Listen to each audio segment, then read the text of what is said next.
Vamos falar agora sobre o deputado federal Nicolas Ferreira, do PL de Minas Gerais. Hoje ele fez uma visita ao ex-presidente Jair Bolsonaro, que segue preso, cumpre pena no complexo penitenciário da Papuda, no local conhecido como Papudinha, e ele aproveitou esse momento para rebater críticas feitas pelo deputado ou ex-deputado, né, o Eduardo Bolsonaro, do PL de São Paulo, o filho do ex-presidente, que criticou Nicolas e também Michele Bolsonaro, a madrasta dele, né, por conta do que ele considera uma falta de apoio à pré-candidatura de Flávio Bolsonaro à presidência da República. Ele disse que falta um pouco de memória para o Nicolas e para a Michele, né? Essa falta de apoio é cobrada nas redes sociais também por integrantes e até por apoiadores do bolsonarismo. Vamos ver o que disse o Nicolas hoje.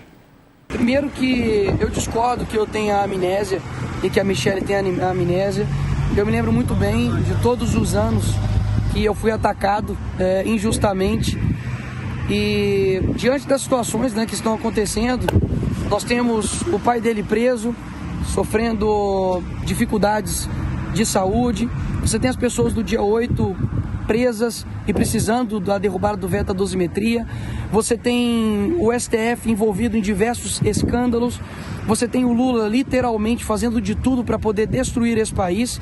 E a prioridade é nos atacar. Então isso diz muito mais sobre ele do que a mim. E assim, bater em mim eu já estou acostumado. Já tem mais de 3 anos que eles estão aí nessa saga. Mas, sabe, deixa a Michele viver o calvário dela. Ela, acima de tudo, é uma esposa. Ela é uma mãe que tem que cuidar de uma filha, que está vindo aqui todos os dias preparando alimento para o marido dela, de 70 anos, que está preso injustamente. Então eu acho que o Eduardo não está bem.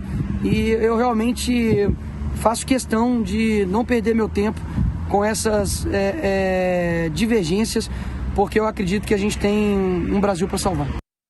E aí, Paulo, ele disse que o Eduardo não está bem, enfim, e fala que está acostumado também a levar pancada, inclusive do filho do ex-presidente. Uma das características, né, dessa extrema-direita nos últimos anos, né, é essa competição com certos requintes aí de violência entre aqueles que querem o seu protagonismo, né? Obviamente que os Bolsonaros têm o maior capital político ainda dentro desse campo e, por isso, né, levou essa decisão do Flávio ser o candidato, né, eleito pelo pai, o Jair, aí para concorrer contra o Lula na sua tentativa de reeleição. Pois bem, o que nós vamos percebendo nesse processo dessas disputas? Obviamente, todos esses vão estar com o Flávio, ou se não for o Flávio, for outro candidato, ali em outubro, apoiando contra o Lula. Isso é tranquilo.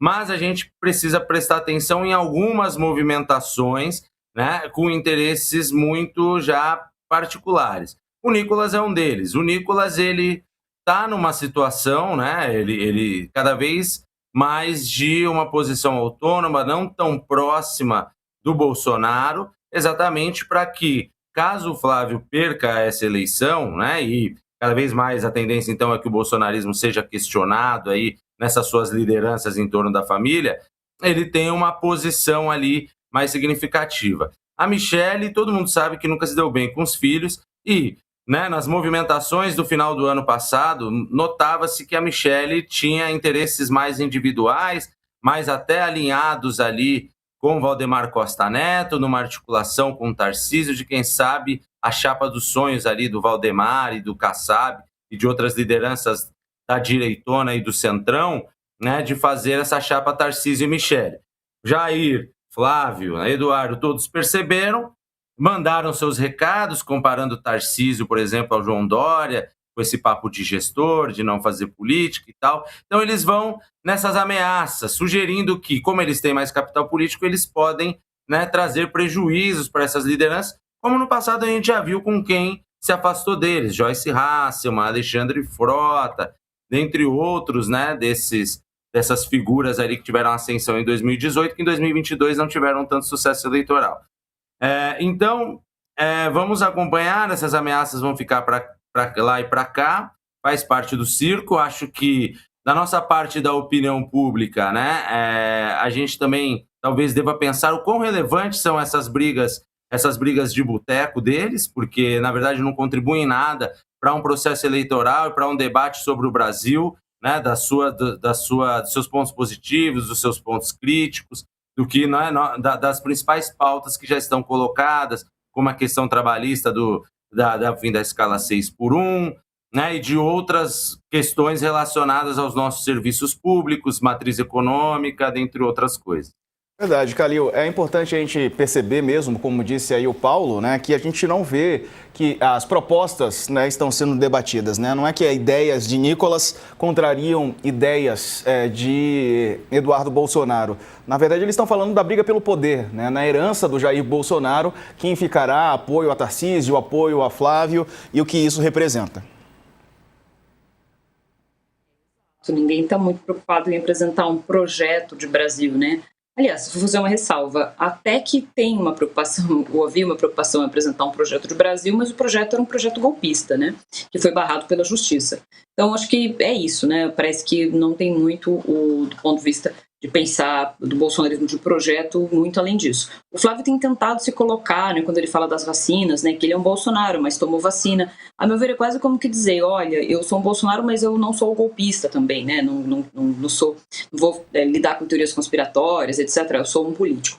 Então, eu acho que tem um desafio do Flávio Bolsonaro, que é, ao mesmo tempo, se separar do golpismo, né, e mostrar que ele é diferente, ou que ele pode ser um político de verdade, e por outro lado, conseguir o apoio exatamente de quem apoia o golpismo. Então, é uma posição ambígua, né? Uma posição, ela é complexa porque, ao mesmo tempo, você quer o capital político do bolsonarismo, mas quer se afastar do bolsonarismo. Então, eu acho que é ficar ali um pouco equilibrando pratos.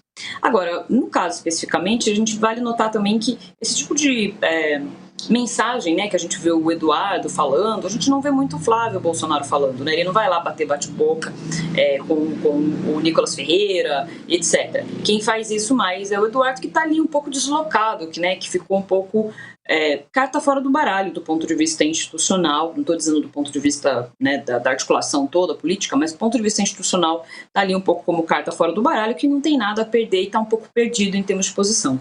Agora, a última coisa que eu diria é que o Nicolas Ferreira, a meu ver, é estranho isso, mas ele é mais bolsonarista do que os filhos do Bolsonaro. Eu acho que o Nicolas Ferreira está mais próximo daquilo que do conservadorismo, das questões que a Michelle Bolsonaro também está envolvida, do diálogo com o campo religioso, do que o Flávio e o Eduardo. O Eduardo está completamente alheio e o Flávio Bolsonaro, enfim, tem outras ligações e, enfim, se constitui na política de uma outra maneira. Mas o Flávio Bolsonaro não é um representante do conservadorismo, por exemplo, né? Você não vê o Flávio Bolsonaro e nem colaria, talvez ele até tente fazer isso, né? Falando sobre a família brasileira, sobre o conservadorismo, sobre Deus, pátria. Então, no final das contas, eu acho que é isso. O que incomoda os filhos do Bolsonaro é que o Nicolas, ele representa o bolsonarismo mais, principalmente em relação ao conservadorismo, do que eles mesmos. Então vamos ver como é que essa disputa vai se dar.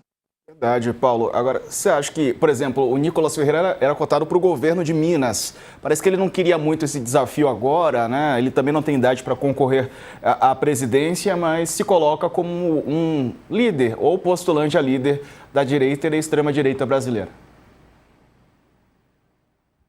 Sem dúvida. O Nicolas, ele tem um pensamento aí já a um médio e longo prazo, né? E ele está construindo, e com todos os poréns e problemas, essas características muito ligadas ao bolsonarismo, consequentemente, dessas características, então, temos muitos elementos antidemocráticos, né? De ataques à democracia, às instituições, muito uso de fake news, etc., mas, enfim.